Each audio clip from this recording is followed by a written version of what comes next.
নমস্কাৰ, মোৰ নাম পুনম ৰয়। মোৰ দেউতাকৰ নাম বিশ্বজিৎ ৰয়। মোৰ মাকৰ নাম ৰিংকু ৰয়।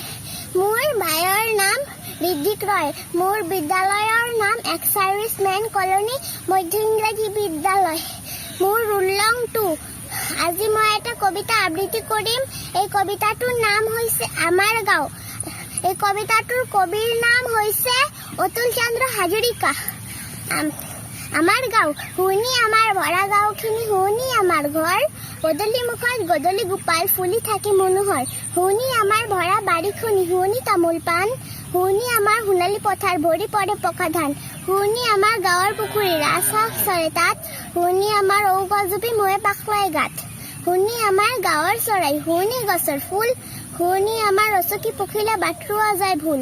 শুনি আমাৰ গৰু গাইবোৰ, শুনি নদীৰ ঘাট, শুনি আমাৰ সৰু নামঘৰ বকুলো তলেদি বাট। শুনি আমাৰ যত ভাই বনী ৰহিম মহিম দোল, পদুমী কদুমী মিলিনা চখিনা একেটি টুপিতে ফুল।